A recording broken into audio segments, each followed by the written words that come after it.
It was totally new for me and I even don't know anything about the hair industry. बड़ी छोटी सी industry है और इसमें challenges बहुत सारे हैं कि हमारे पास इतना रॉ मटेरियल है, उसके बावजूद हम फिनिश प्रोडक्ट नहीं दे पा रहे हैं और वो दे रहा है चाइना। अभी जब से चाइना ने स्मगल स्टार्ट किया था almost 60,000 labour lost their jobs. ED ने छापा मारा था, उसमें ऑलमोस्ट 10 से 12,000 करोड़ का हेयर पकड़ा गया था। 12,000 करोड़ का बाल पकड़ा गया। इंडिया का बाल भी स्मगल होता है बाहर। ये वो इंडस्ट्री है जो पॉल्यूट भी नहीं कर रही, पॉल्यूशन भी नहीं फैला रही है। ठीक है, आपको डॉलर फॉरेन करेंसी भी दे रही है, बिल्कुल एम्प्लॉयमेंट भी दे रही है। समझिए हमारे पास जो रॉ मटेरियल है उसको चाइना ले रहा है और उसमें से फिनिश्ड प्रोडक्ट बना के दे रहा है। या हम इस तरह से कहें कि 60 लाख का जो हमारा रॉ मटेरियल है और उस रॉ मटेरियल को अगर हम चाइना को एक्सपोर्ट करते हैं तो उसी 60,000 रुपये से चाइना तकरीबन 2 लाख के करीब कमा करके विदेशों में भेज रहा है और एम्प्लॉयमेंट अपने देश में जनरेट कर रहा है। और वही चीज़ हम यहाँ पर बचा सकते हैं। बिजनेस वहाँ पे होता है जहाँ पे प्रॉब्लम है और उसका सॉल्यूशन है। अब प्रॉब्लम क्या है, आप देखिए हेयर थिनिंग की प्रॉब्लम है, it's a real problem. Pollution इतना है और जो हमारा खान पान है वो उतना अच्छा नहीं है जितना पहले होता था। तो हमारी हेयर थिनिंग हो रही है, हेयर आपके बाल झड़ रहे हैं, हेयर थिनिंग हो रही है और ये विमेंस में बहुत ज़्यादा है। इंडिया में जो विक्स था पहले टैबू था, अब वो टैबू नहीं बचा हुआ है and it's like luxury product. Style statement भी स्टाइल स्टेटमेंट, फैशन स्टेटमेंट। और अभी इंडियन मार्केट में जहाँ तक मुझे लग रहा है अभी 60 से 70% मार्केट अनटैप्ड पड़ा हुआ है, जिसको अभी अवेयरनेस की जरूरत है। Started this business with zero capital. Export license ही नहीं था, पता भी नहीं था कि ये लाइसेंस कैसे आएगा, कहाँ से आएगा। आई वाज जीरो।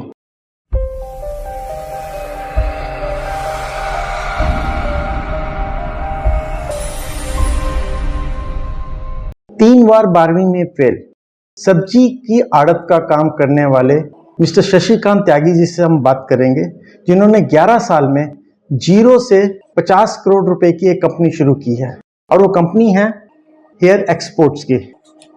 बाल क्या होते हैं, बाल की कीमत क्या होती है, आप एक गंजे से पूछिए। काली जुल्फों का मतलब क्या होता है, वह आप किसी भी महिला से पूछिए। मिस्टर त्यागी हैं जो गंजे के लिए बाल भी बनाते हैं और महिलाओं के लिए काली जुल्फें भी। शशिकांत जी, आपका बहुत बहुत स्वागत है इंडिया हर्ट्स में। Thank you sir. Thank you sir. सबसे पहले तो आप अपने बारे में बताओ कि कैसे आप 12वीं में फेल हुए और उसके बाद आपने आड़त का काम किया और उसके साथ फिर कैसे आप हेयर एक्सपोर्ट्स में आए। एक्चुअली पढ़ने में I was not as good, मतलब I was a average student. 3 बार, पहली बार मैं फेल हुआ, उसके बाद में कॉन्फिडेंस वाज गॉट डाउन, काफ़ी लूज़ हुआ। फिर दोबारा भी फेल हुए, और ज़्यादा लूज़ हो गया कॉन्फिडेंस। तीसरी बार फेल हुए तो उस टाइम पर तो जब आप एक जॉइंट फैमिली में रहते हो तो वहाँ पे आपके चाचा ताऊ बहुत सारे होते हैं, तो आपको कंपैरिजन होता है कि भाई ये कजिन है, इसने ये किया, तुम तो फेल हो गए। It was like a lots of criticism. वो आपको डेली लाइफ में जब आप उससे गो थ्रू होते हैं तब आपको पता चलता है कि वो जो समय था वो बहुत ही हार्ड समय था। लेकिन हम भी थोड़ा सा जिद्दी टाइप थे, तो मैंने कहा दोबारा ट्राई करते हैं। वी ट्राइड और लकीली फिर तीसरी बार हम पास हो गए and I got admission in BSc vocational. अब जो 3 साल का गैप था, तो 3 साल के बाद में जैसे ही हम एडमिशन लिया तो उसमें समझ नहीं आ रहा था कि बिकॉज 3 साल से आपने बुक्स नहीं देखी, मतलब ना के बराबर पढ़ी। अब एकदम से वो सारा इंग्लिश में था और साइंस स्ट्रीम में, तो वो बड़ा टफ टाइम हो गया। फिर उसको लाइक फिर बाकी आपके जो साथ में जो कलीग थे, जो आपके कॉलेज में जो भी आपके साथ में थे, तो वो रेगुलर पढ़ रहे हैं, तो फिर आपको उनके साथ कॉम्पिटिट करना। तो व्हाट आई डू कि मैं रात को बाथरूम में एक कमरा था, आई मीन एक मिरर था, उसमें देख के प्रैक्टिस करता था बोलने की, पढ़ने की, इंग्लिश बोलने की। Then I completed this all these things, graduation में then I came to know कि I need money for the preparation for the MBA। ठीक है, उस टाइम पे MBA का काफ़ी क्रेज था। ये कौन से सन की बात कर रहे हो? 2008 2006 ओके। 9/11 में किया था मैंने MBA। उसके बाद 1 साल का गैप। देन वहाँ पे क्या होता था गांव में कि गांव में उस टाइम पर लहसुन की खेती होती थी, तो हम क्या करते थे कि लहसुन हमने वहाँ से ख़रीदा फार्मर से एंड वी वेंट टू, जो आड़त होती थी आगरा में, एक काफ़ी फेमस आड़त है, वहाँ जाते थे मॉर्निंग के टाइम में। मॉर्निंग में जैसे ही आप जाते हो तो प्राइसेस आपको सही मिल जाते हैं। तो हम वहाँ गए, फिर हमने जो आड़ती थे उनसे सेटिंग किया एंड वहाँ से हमने ऑलमोस्ट 3 से 4 महीने किया होगा and I got like profit of 2.5 lakh. 2.5 lakh का? हाँ। और वो भी 2008-9-10 में, तो बहुत बड़ा अमाउंट होता है। उसके बाद फिर हमारा एडमिशन हो गया एमबीए में। ठीक है। गलगोटियाज में। अब गलगोटिया में 9/11 हमने एमबीए किया। उसके बाद में I started a job. Actually जब एमबीए करते हैं तो बहुत सारी चीज़ें होती हैं कि मैं ये मिलेगा वो मिलेगा। जब आप रियल लाइफ में आते हो, जब रियल वर्ल्ड में आते हो तो थिंग्स आर टोटली डिफरेंट। बहुत सारी चीज़ें होती थी। आई स्टार्टेड, मेरा था कि मुझे ना सीखना है। मतलब मैं ऐसे काम नहीं कर रहा था कि जैसे मुझे 9 to 5 जॉब करना है। मेरा मोटिव था कि मुझे सीखना है यहाँ से। देन उसके बाद क्या हुआ कि आई गॉट अ क्लाइंट, उसको हेयर चाहिए था। अच्छा। It was totally new for me. I didn't know anything about hair. और एक्सपोर्ट तो दूर दूर की। एक्सपोर्ट लाइसेंस ही नहीं था जी। पता भी नहीं था कि ये लाइसेंस कैसे आएगा, कहाँ से आएगा। ठीक है। I was zero. अच्छा, आईसी कोड वगैरह के बारे में कुछ नहीं पता? Nothing, I don't know anything. ठीक। फिर मैंने पूरा रिसर्च करना स्टार्ट किया and I visited every factory related to the hair products and एक क्लाइंट थी मेरी, I give the credit to her. She trusted in me because I started this business with the zero capital. I didn't invest single penny in this business initially, and she was looking for a trustworthy supplier जो कि India में उस time पे मिलना काफ़ी मुश्किल था। Because लोग क्या करते थे, वेस्टर्न यूनियन से पैसा मंगा लिया एंड वो सामान ही नहीं भेज रहे हैं। And she got cheated twice और thrice. She placed order, then मैंने सोर्सिंग किया। ऑलमोस्ट 15 से 20 दिन लगे एंड आई सोर्स एक मैंने एक्सपोर्टर फाइंड आउट किया and I went there and I purchase hair और मैंने उसको भेज दिया। And at that time my salary was like 12,500 something like. उस टाइम पे इस इंडस्ट्री में मार्जिन अच्छा था। अब तो काफ़ी कंपटीशन है, so we do not have that margin, but उस टाइम पे मार्जिन अच्छा था। And I saved 20,000 profit almost in one order है। उससे फिर रेगुलर ऑर्डर 3 से 4 ऑर्डर उसके हो जाते थे monthly. Then I decided, I created one Gmail ID. I created the website from my जहाँ पे मैं रहता था। अच्छा। In one room. So I started from that. कहाँ, ग्रेटर नोएडा में या? It is in Delhi.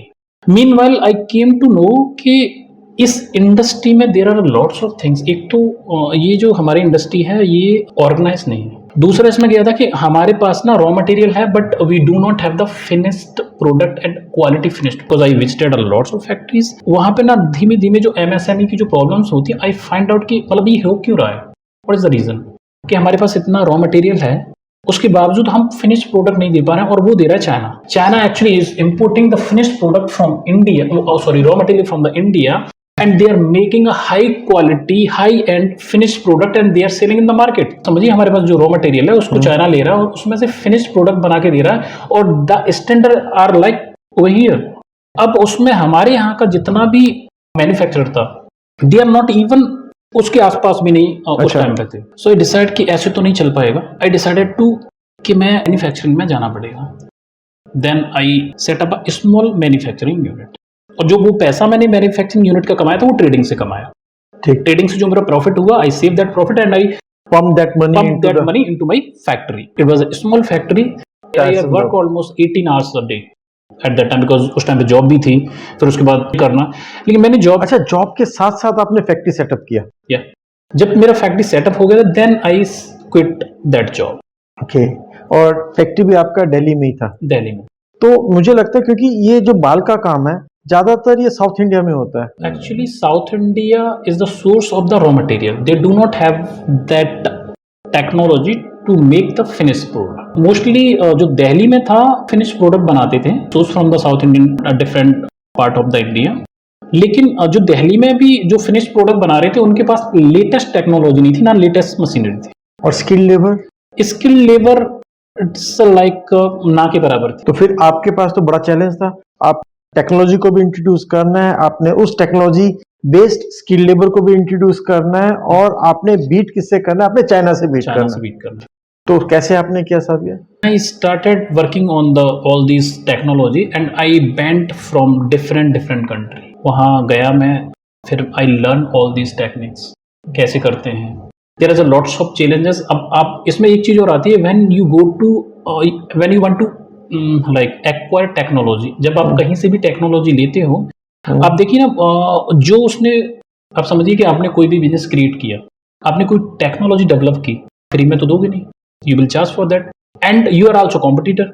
क्या करते हैं कि वो आपको 100% टेक्नोलॉजी देंगे ही नहीं, they will give you the 70% of the technology, rest of the technology you need to develop at home, at home, at your own. Indigenously. Exactly, आपको बहुत सारी चीजें होती है, जैसे hair is like it's natural hair है, तो natural hair में क्या होता है, इट्स क्यूटिकल्स होते हैं। सपोज कीजिए इसमें ना there is a lots of problems भी आती है, जैसे इंडियन हेयर में जो दिक्कत आती थी वो ये आती थी, एक तो सेडिंग की दिक्कत आती थी। सेडिंग इट मींस कि आपने कोई भी प्रोडक्ट बनाया और हेयर उसमें से निकल रहा है, एंड दूसरा तो ऐसा क्यों होता था? ऐसा ज्योग्राफिकली या otherwise? No, because they do not have that technology that, क्योंकि इसके लिए जो यूज्ड होता है, एक different types of glue use होता है which bond the hair with the product, scalp. अच्छा, विद द स्कैल्प, बिकॉज इसमें हेयर प्रोडक्ट्स की डिफरेंट रेंज होती है। Then we imported that glue from Korea, so we solve that problem, okay. And उसके बाद में भी जो कोरिया से हमने इंपोर्ट किया, अब हमने देखा कि इसमें क्या है जो हम इंडिया में ही सोर्स कर सकते हैं। So 95% of my not only glue, other things, other accessories, other things we are developing in India. Found out factory, I went there and I told them कि I need to buy this and you need to make this, लेकिन quality इससे better होनी चाहिए। If you can do that, because we supply the material to other factories as well. जितना भी material होता है किसी भी फैक्ट्री को होता है, almost there are many factory in India, so we supply to them, because India का जो मैन्युफैक्चरर है या सप्लायर है, they are actually not my competitor, क्योंकि उनकी तो क्वालिटी आपके आसपास, क्वालिटी भी नहीं, एंड आई वांट कि वो भी ग्रो करें, बिकॉज पैसा तो इंडिया में आ रहा है ना। बिकॉज आप देखिए कहीं भी आप जाओगे तो चाइनीज क्या करते हैं, दे गो इन अ ग्रुप। आप किसी भी मार्केट में देखिए, because I visited a lots of market, कोई सी भी मार्केट ले लीजिए, वो क्या करेंगे, पहले जाएंगे ग्रुप्स में। हमारे यहाँ वो कल्चर नहीं है। अच्छा, चाइनीज के अंदर बिजनेस एसोसिएशन या बिजनेस पार्टनरशिप ज्यादा है with what we have in India. Yeah अच्छा, they work more for their country than for individual thing. I think so, yeah. अब अगर आप उनकी फैक्ट्री देखोगे और इंडियन फैक्ट्रीज देखोगे, then you will come to know. I think we should learn from them. देखिए जो सच है उसे आप झुठला नहीं सकते, हम उनसे सीख सकते हैं और उनसे बेटर कर सकते हैं, वो तो है। And we did it, we created some products जो कि वो कॉपी कर रहे हैं, फील प्राउड कि दैट्स ओके, बिकॉज कोई भी चीज आज आपने क्रिएट की हुई है, कॉम्पिटिटर आज नहीं तो कल उसको करेगा, तो पेटेंट करा लीजिए, नहीं करोगे तो वो करेगा, that's okay, that's okay. India में वो प्रोडक्ट नहीं थे, आई मीन वो टेक्नोलॉजी नहीं थी, so I went from different countries, जहां से मुझे जो चीज लगी कि ये हमारे लिए बेटर है, I pick up that thing, and हमने अपना भी R&D स्टार्ट किया, and we made a finish product which is like जो इंटरनेशनल मार्केट में काफी अच्छा कंपटीशन में हम आ गए। रॉ मटेरियल हमारे पास है, टेक्नोलॉजी हमारे पास आ गई। अब हमारे पास जो चैलेंजेस थे छोटे मोटे थे, वो हमने इंडिया में ऑलमोस्ट हमारे 95% चीजें इंडिया में ही, हम जो भी हमें जरूरत होती है फैक्ट्री से रिलेटेड, वो इंडिया में हम कर लेते हैं। ये मार्केट बहुत बड़ा है और इंडियन है, हमारी इंडियन फैक्ट्रीज हैं, there are very very very few making fine quality hair in and like for the end users. तो कंपटीशन इंडिया में तो है ही नहीं, तो सारा बाहर ही है, सारा बाहर ही है। उनके हिसाब से चलना है, ये बना रहे, अब इससे बेटर हम कैसे बनाएं। मार्केट चेंज हो रही है, नए प्रोडक्ट्स आ रहे हैं, टेक्नोलॉजी, फॉर एग्जांपल जिस प्रोडक्ट से हमने स्टार्ट किया हुआ उसको बोलते हैं वेफ्ट, अब वो चलता ही नहीं, ले ली डिफरेंट प्रोडक्ट्स ने। It's like beauty industry, it's like innovation. For example जो वेफ्ट एक प्रोडक्ट होता है, यूज करते हैं आपके अफ्रीकन, वो काफी थिक होता है। अब उसकी जगह एक और नया प्रोडक्ट आ गया जिसको बोलते हैं इनविजिबल वेफ्ट और जीनियस वेफ्ट, वो काफी पतला हो गया और उसमें मटेरियल भी डिफरेंट यूज हो रहा है। हमारे इंडियन हेयर्स की खासियत क्या है? क्यों, अगर इंटरनेशनल मार्केट में अगर उसकी डिमांड है तो क्यों है, और अगर उसमें कमियां हैं तो क्या कमियां हैं? सबसे पहले तो हेयर का जो रॉ मटेरियल का सोर्स है, वो सबसे बड़ा जो सोर्स है दैट इज इंडिया। उसका रीजन क्या है मैं आपको बताऊं। हमारे यहाँ रिलीजियस रिचुअल्स हैं जहाँ पे women donate the hair to the god, और कहते हैं ये हेयर बहुत महंगे होते हैं। अच्छी क्वालिटी की हेयर कहते हैं सोने से की भी रेट पे मिल जाते हैं। It's like a black gold, it's a black gold. 1 kilo अच्छी क्वालिटी का, सबसे अच्छी क्वालिटी का 1 किलो हेयर कितने का मिलेगा सर? अगर आप लॉन्ग साइज में देखते हो तो ऑलमोस्ट ये 60 से 80 हज़ार के बीच में, हाँ 60,000 से 80,000 रुपये पर केजी। 60 से 80,000 रुपये पर केजी आपका बाल मिलता है। ये जी। और नॉर्मली कितने रेट पे चलता है बाल, जो जैसे नाई की दुकान से आया ऐसे? नाई की दुकान से आता है, वो इस इंडस्ट्री में यूज़ नहीं होता। ओके, वो फिर खाद वाद बनाने के काम आ जाता है। खाद फर्टिलाइजर वगैरह बन यूज हो जाता है। मोस्टली बाल जो यूज होता है वो टेम्पल का, हम जो यूज करते हैं वो टेम्पल का होता है। एक टाइप का हेयर और होता है जिसको नॉन डमी हेयर बोलते हैं, वो आपको आपकी जो विलेजेस से कलेक्ट करते हैं, वेस्ट हेयर बोलते हैं उसको। रिसाइकलिंग प्रोसेस उसका डिफरेंट होता है, जो मोस्टली चाइनीज उस पर वर्क करते हैं। तो it's a different recycling process होता है पूरा, उसको रिसाइकल करते हैं। इट्स अ डिफरेंट ऑलमोस्ट, इसमें करीब आपसे 12 से 14 स्टेप्स होते हैं रिसाइकलिंग के, तब वो यूजेबल होता है। एंड दैट वो सेकंड क्वालिटी में आता है। जो फर्स्ट क्वालिटी आता है जो आपका तिरुपति बालाजी हो गया वहाँ से। The reason is that because जो हेयर होता है, hair is having the cuticle, like जैसे आपका ये हेयर है तो इसमें क्यूटिकल्स होते हैं ऐसे करके, ठीक है। जो प्रोटीन से बने होते हैं। जब आप कलर करते हो, when you do the colouring, तो आप अमोनिया यूज करते हो।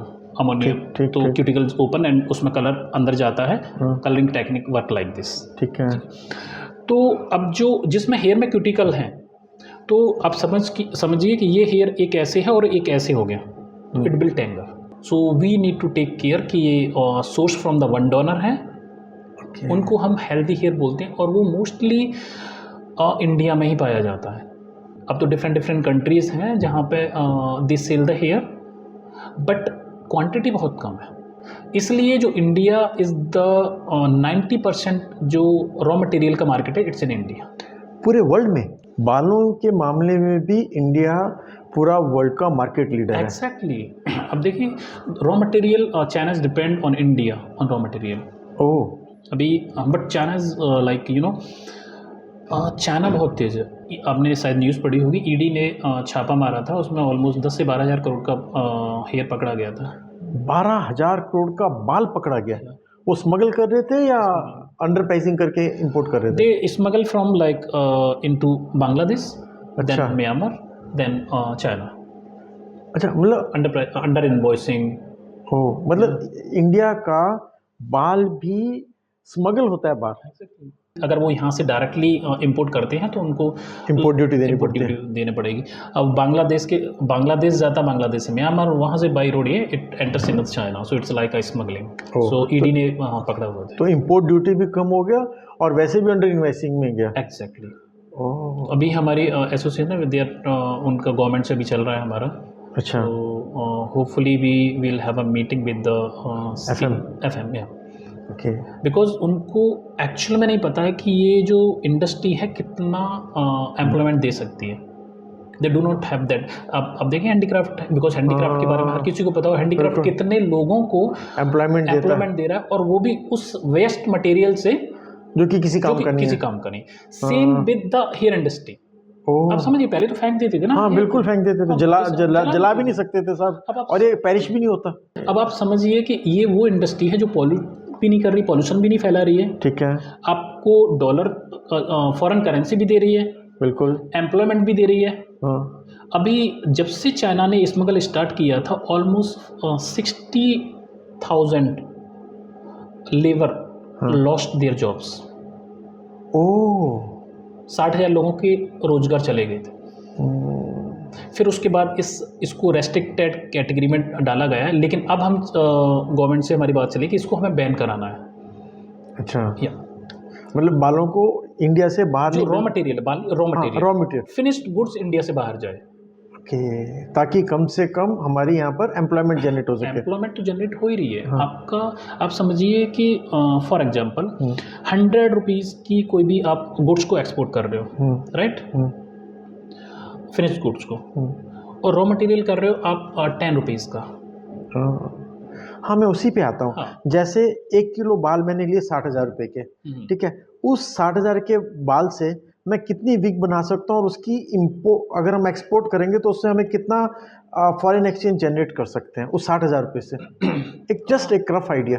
इसका मैं एग्जैक्ट, बिकॉज इस इंडस्ट्री में डिफरेंट प्रोडक्ट्स होते हैं। One is wigs, DIY and for the professionals. ठीक है। DIY प्रोडक्ट्स वो होते हैं जो आप इजी, जैसे आपने कपड़े पहने लाइक दैट, तो आपने जैसे क्लिप इन प्रोडक्ट्स हाँ, हो गए, विक्स में भी एक डिफरेंट कैटेगरी होती है। जैसे हमारा एक बड़ा अच्छा प्रोडक्ट है हाफ हेड विग, जो मोस्टली आपकी सेलिब्रिटीज़ वगैरह यूज़ करते हैं। ठीक है। तो ये यहाँ पर आपका क्लिप हो जाता है एंड इट विल आपके जो नेचुरल हेयर है उनको डैमेज नहीं करता है। दूसरा, पता भी नहीं आपको चलता। हेयर कलरिंग नहीं करनी पड़ती, बिकॉज आप अपने हेयर पे कलर करोगे या स्टाइल करोगे तो डैमेज होते हैं। बिल्कुल। लाइक, तो आप वैल्यू एडेड जितने भी प्रोडक्ट बनाते हो, हाँ। आप सपोज कीजिए अपने न्यू प्रोडक्ट्स बनाए, तो वो आप डिफरेंट जो प्रोडक्ट है वो डिफरेंट कैटेगरी में आएगा। अब आप अगर आप उसकी बात करो कि कितना फॉरेन करेंसी जनरेट हो रहा है, तो I think almost 8 to 10 times. तो मैं आपको ना प्रोसेस बताता हूँ कि ये कैसे कैसे जनरेट होता है जो आपका एम्प्लॉयमेंट है।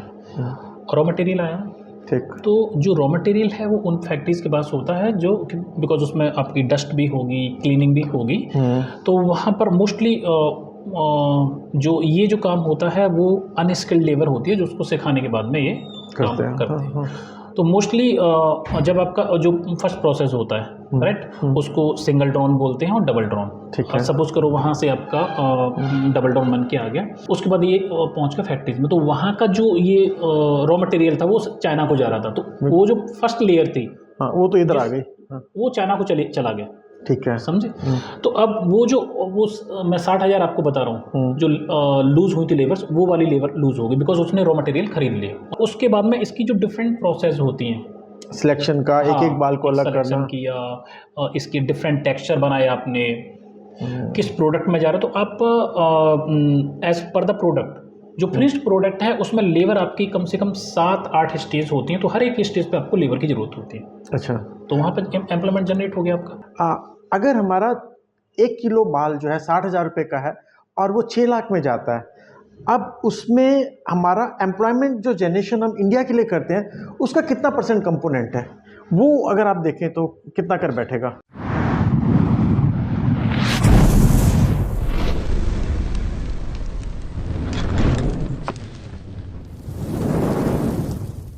The reason is that because जो हेयर होता है, hair is having the cuticle, like जैसे आपका ये हेयर है तो इसमें क्यूटिकल्स होते हैं ऐसे करके, ठीक है, जो प्रोटीन से बने होते हैं।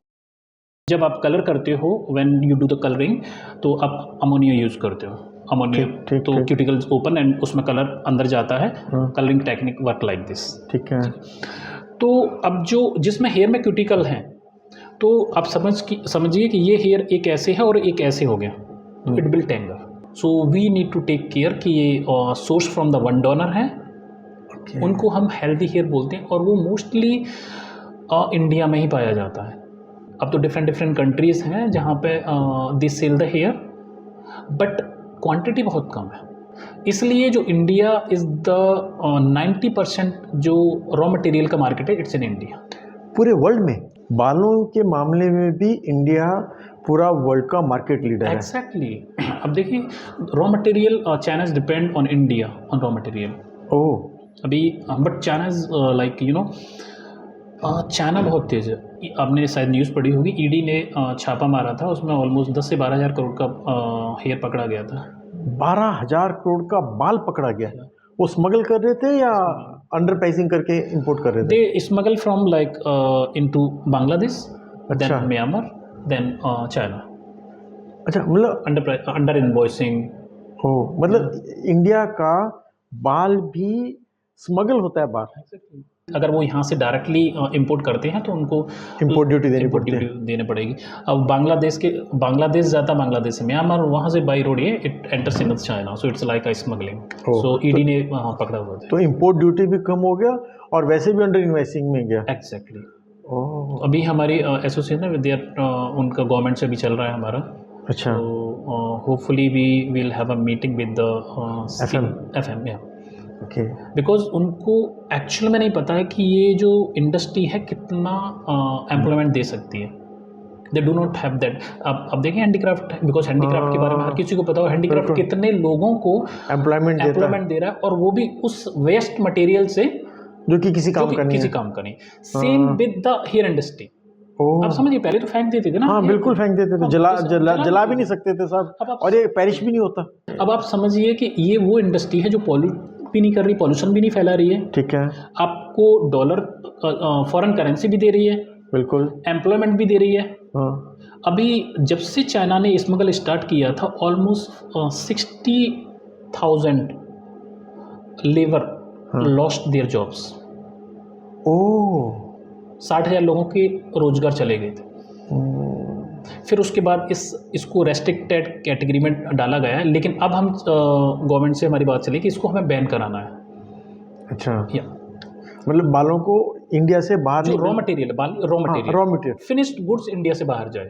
ओके, ताकि कम से कम हमारी यहाँ पर एम्प्लॉयमेंट जनरेट हो सके। एम्प्लॉयमेंट तो जनरेट हो ही रही है। हाँ। आपका आप समझिए कि फॉर एग्जांपल 100 रुपीज़ की कोई भी आप गुड्स को एक्सपोर्ट कर रहे हो, राइट, फिनिश्ड गुड्स को, और रॉ मटेरियल कर रहे हो आप 10 रुपीज़ का।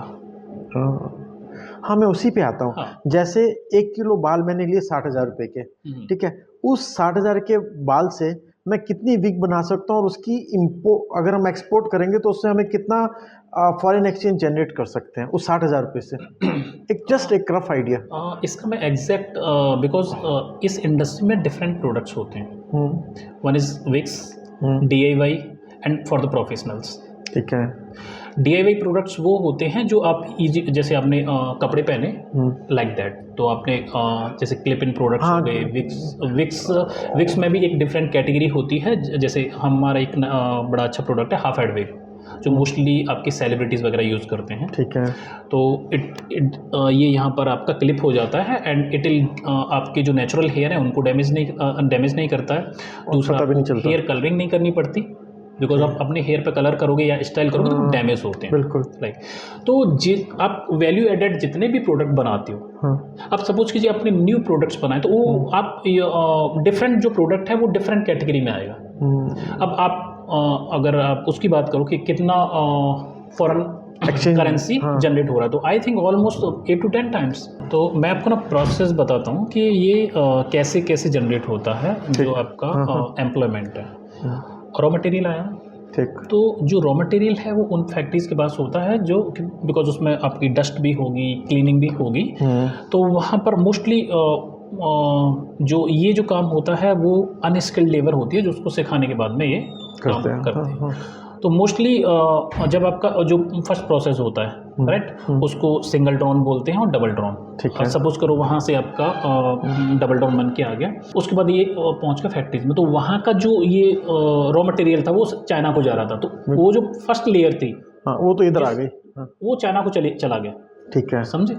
तो अब वो मैं 60,000 आपको बता रहा हूँ, जो लूज हुई थी लेबर्स, वो वाली लेबर लूज हो गई बिकॉज उसने रॉ मटेरियल खरीद लिया। उसके बाद में इसकी जो डिफरेंट प्रोसेस होती हैं, सिलेक्शन का, एक बाल को अलग करना किया, इसके डिफरेंट टेक्सचर बनाए आपने, किस प्रोडक्ट में जा रहा है, तो आप एज पर द प्रोडक्ट, जो फिनिश्ड प्रोडक्ट है उसमें लेबर आपकी कम से कम 7-8 स्टेज होती हैं, तो हर एक स्टेज पे आपको लेबर की जरूरत होती है। अच्छा, तो वहाँ पर एम्प्लॉयमेंट जनरेट हो गया आपका। अगर हमारा 1 किलो बाल जो है 60,000 रुपये का है, अब उसमें हम